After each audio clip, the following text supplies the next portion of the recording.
You were looking for a monster. Mr. Hyde Mastermind Supervillain Origin Explored. Mr. Hyde, a supervillain who has spawned many legends, is actually an alter ego of morally abject but nevertheless brilliant biochemist Calvin Zabo. He can transform into his alter ego by drinking various mixtures of a potion of his own creation and design. This is colloquially known as his transformation potion. The chemical process that occurs upon the consumption of Calvin Zabo's proprietary formula is that of a hormonal in nature, leading the cells of his anatomy to quickly produce mutant hormones that causes a physical metamorphosis that encompasses his whole figure.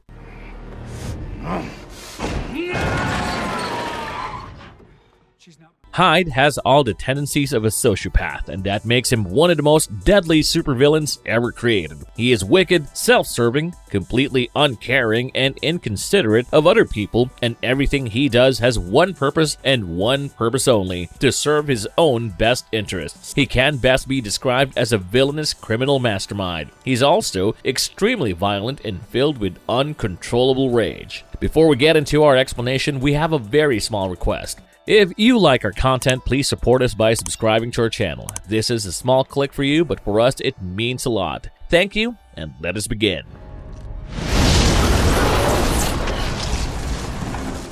Mr. Hyde's origin. Hyde is originally an alter ego of a man named Dr. Calvin Zabo. He has no morality and is abject of any human emotions, but is extremely brilliant, almost a genius, and is quite skilled in the field of medical research. What fascinates him the most is how hormones affect human physiology. He is inspired by Robert Louis Stevenson's iconic classic named Strange Case of Dr. Jekyll and Mr. Hyde. It is believed that Jekyll's story was in fact the truth, although it was long thought to be completely fictitious. Dr. Zabo believed that just like Dr. Jekyll, he could also unleash his full beast-like nature and become completely superhuman by reaching his true human potential. But unfortunately for him, he did not have the funds required to do so, but to gather the money he required, he periodically stole money from various employers in a very systematic manner. Even though he was too smart and crafty to ever be caught, all the members of the medical community were deeply suspicious of the coincidence of all his previous workplaces being robbed. He wished to work as a surgeon under Dr. Donald Blake, who was the directing physician at the organization he seeks employment at. But due to his shady past, Dr. Blake refused to let him work at his hospital. This sentiment made Zabo intensely angry, as he believed he deserved the position, even though his true intentions were to subsequently rob his workplace once again. He promised to take revenge on Dr. Blake.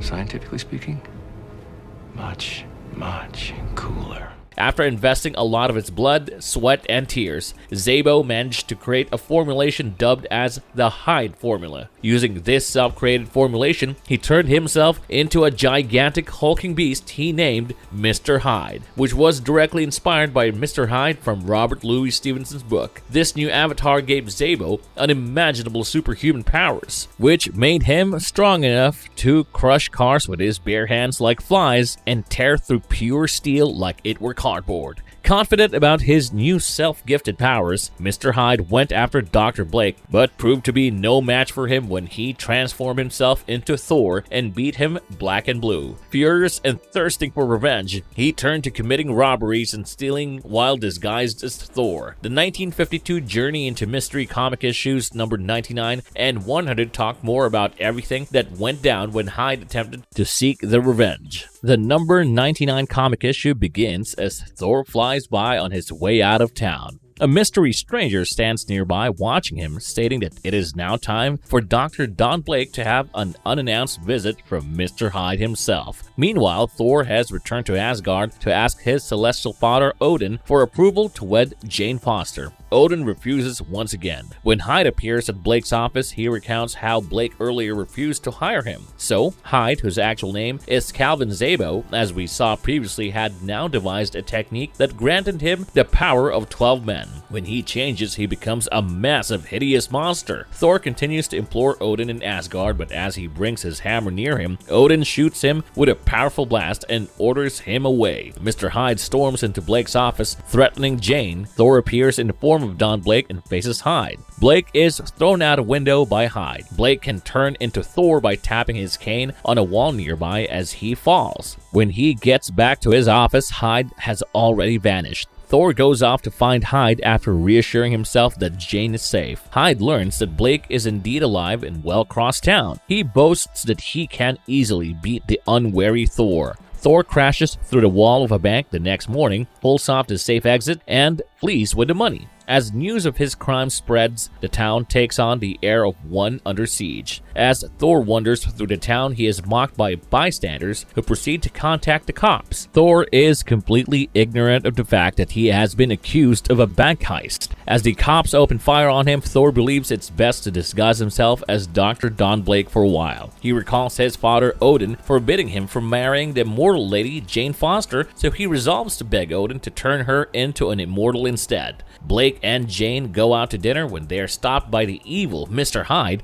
who kidnaps them at gunpoint. He leaves Blake tethered to a bomb, telling Jane that if she resists, he will murder Blake. Hyde grabs a Polaris submarine on his way to the East River Naval Yard. Dr. Blake is eventually successful in reaching his cane and transforming into Thor. Thor chases Hyde inside the submarine, while Odin observes from Asgard when Thor fights Hyde. Jane covers Thor's hammer after he loses it for a while, fearing that if Hyde is vanquished, Thor would still be powerless to save Blake from becoming blown up. Thor has only 60 seconds before reverting to his mortal Dr. Blake persona without his hammer. As a result, the Thunder God utilizes his cloak to create a storm within the submarine, concealing his change back to Blake form and allowing him to locate his hammer. Hyde has taken advantage of the cyclone as cover to flee before he can turn back into Thor. Jane warns Thor about Dr. Blake's current peril before he can go looking for him. Thor must pretend to go save his alter ego to protect Jane from discovering his secret. Odin enters unexpectedly and furiously tells Thor that he would not make Jane immortal. Her actions in concealing the hammer and permitting the wicked Hyde to flee demonstrated her unworthiness. Thor laments and thinks about how he will never find true happiness. Now take me to my Daisy. You will not! I want my daughter! Mr. Hyde's epic storyline from Agents of S.H.I.E.L.D. Dr. Calvin L. Johnson, MD, sometimes known as Calvin Cal Zabo, is a morally ambiguous physician who served as a physician to Doctors Without Borders in Agents of S.H.I.E.L.D. He committed multiple misdeeds that earned him the moniker Monster. During this period, Zabo also discovered his formula, which provided him with increased power. However, the adverse effects of the volatile formula left Zabo with an unpredictable personality and serious difficulty controlling his impulses, particularly fury. Calvin Johnson was a medical practitioner in Milwaukee, Wisconsin, until he chose to work for Doctors Without Borders and traveled to China as a young adult to serve for 2 weeks. He later met Jia during his time there, an human whom he eventually married. In the meantime, why don't I have Gordon take you to pick up some of your belongings? Johnson learned about the Inhumans and also their history during their partnership. Inhumans were a species of modified humans who were the result of an alien race's experimentation on primordial humans. After a time, the two of them went on to have a daughter, Daisy, whom Johnson delivered personally in their house, after which Hydra stormed the area and arrived at their clinic and demanded that Jia be handed over to them.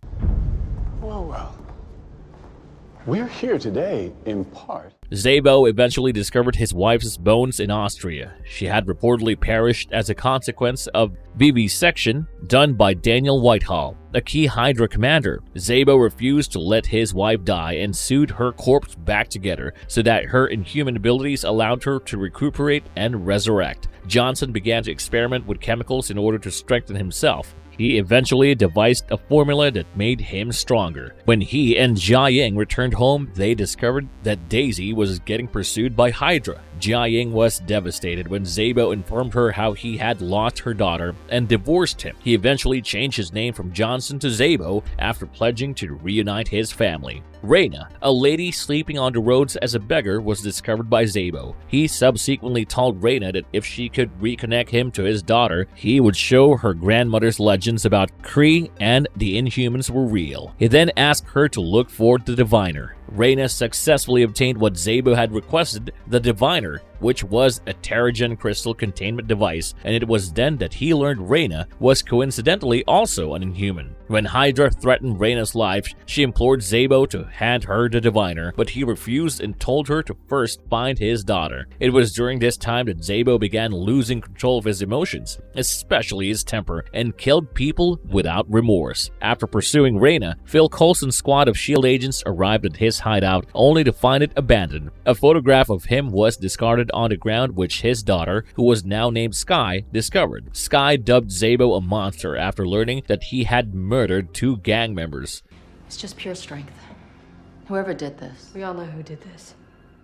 Zabo then traveled to Hydra Laboratories to visit Daniel Whitehall in search of a new partnership. He then offered to give Whitehall not just the ability to manage the Diviner's power, but also the ability to survive it. Zabo assisted Whitehall as well as Toshiro Mori in developing the Splinter Bomb that Hydra deployed to murder several global leaders. As Zabo as well as Whitehall resumed their discussion about the Diviner's capabilities, Whitehall stated that he had come to think that the Kree Empire intended to seize the Earth using the Diviner. However, Zabo revealed that the Kree had come to kill all life on Earth, except those considered worthy by the Diviner. Whitehall inquired why Zabo was prepared to assist him in his mission. Zabo responded that he had nothing at all to lose and wanted to destroy those who had taken his life. We later found out that Jia-Ying soon gave up her pursuit of a quiet existence with the rest of the Inhumans like herself, but Zabo persisted in trying to do so. Despite this horrible initial impression of Sky, he as well as his daughter developed an unshakable relationship over time, despite her resentment for his past crimes. Phil Coulson, a high-ranking S.H.I.E.L.D. agent, subsequently persuaded Zabo and made him believe that his beloved ex-wife Jia-Ying was an evil woman who had forced him to do awful things and commit horrifying acts of violence. Later, when Jia-Ying launched a battle against S.H.I.E.L.D., which led her to clash with her very own daughter Sky, Zabo murdered her, as he had been fed misinformation about her previously. S.H.I.E.L.D. then erased all of Zabo's previous memories at Sky's request, allowing him to enjoy a calm and undisturbed existence, and he was given the opportunity to start a new and productive life as a man named Dr. Winslow. He later started his own clinic as a veterinarian.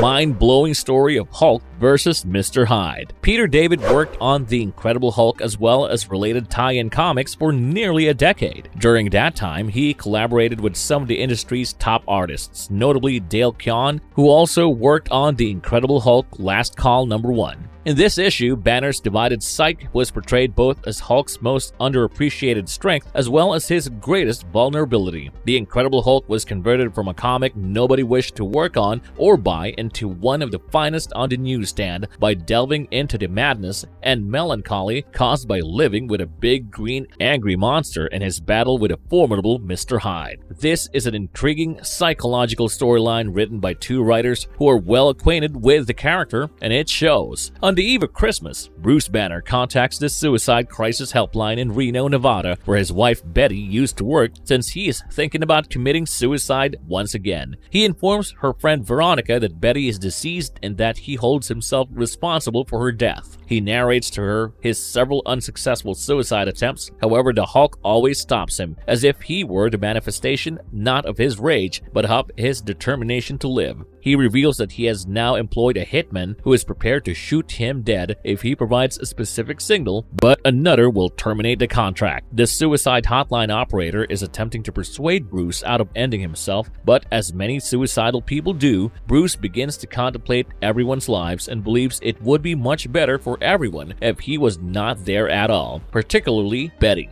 Bruce describes how he met Betty and when he walked across to General Ross's residence a little before gamma bomb testing and drew her attention by assisting her with a tough problem. They eventually got married, and she was able to persuade him that he should not condemn himself for being the Hulk. Betty, Rick Jones, Glenn Talbot, General Ross, and others' lives might have been different if he had not lived through the bomb blast, and most probably for the better. He recalls having to battle Betty when she transformed into the demonic harpy and attempted to persuade him that his beloved Betty never really loved him. Just before she is interrupted, Veronica informs him of all the lives the Hulk has protected. Cal, a stalker, suddenly arrives at her office in the middle of their conversation and identifies himself as a man named Calvin Zabo, or as we know him, Mr. Hyde. When our jolly green-colored hero detects peril, he dashes into action to save the day. When Bruce recognizes Cal's voice, he transforms into the Hulk and confronts Hyde, who appears to be a fit challenge for him up until Hyde ridicules Betty's death. Hulk smashes him to the ground, and the wicked Hyde says sorry for your loss to Hulk before completely passing out, bruised and battered by Hulk's assault. Veronica gives Bruce new clothes and appreciates him for rescuing her by reminding him of how the Hulk saves lives. As Bruce leaves the room, he gives the hitman, who is actually Deadpool, the signal to terminate the deal. David concludes the story by informing readers that Bruce recruited Deadpool to shoot him down by just saying, "Please kill me." Oh, such a great and amusing way to end this riveting issue.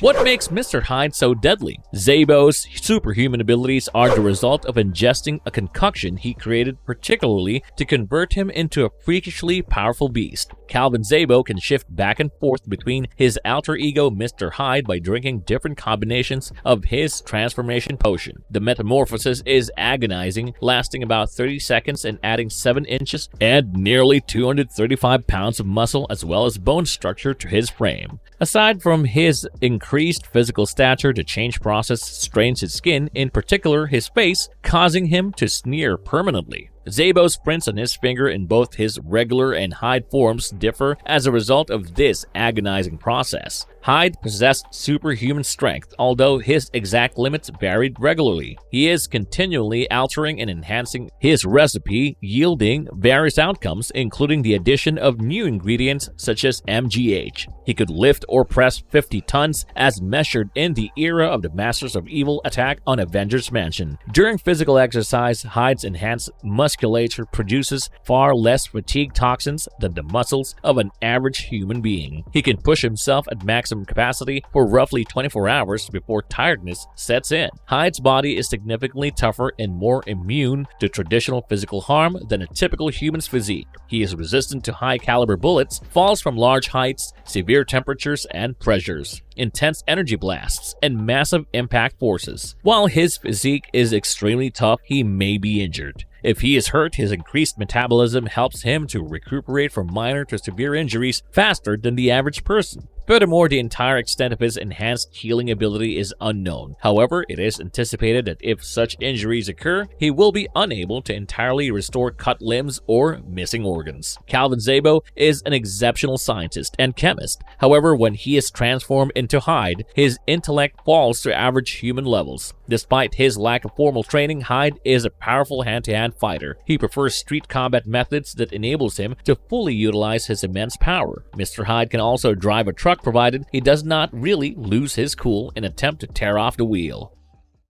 Conclusion: Mr. Hyde is certainly one of the most interesting characters to ever be made by Marvel, even though he is a cruel and evil supervillain who certainly deserves every bad thing that happens to him. He is also a man of science and sheer will, which is demonstrated by his ability to create the potion that helps him transform despite the lack of funds and constant demoralization by people around him. When he is in S.H.I.E.L.D, he is also a loving father to Skye and an excellent husband to his wife. This is a character with various facets to his personality, which makes him all the more interesting to understand and empathize with. He is also proof of how comic book characters can show so many integral internal struggles that so many of us may face every single day. And if you like our content, don't forget to leave a like and subscribe to us if you haven't already. Have a good one and be safe. Her name is Daisy!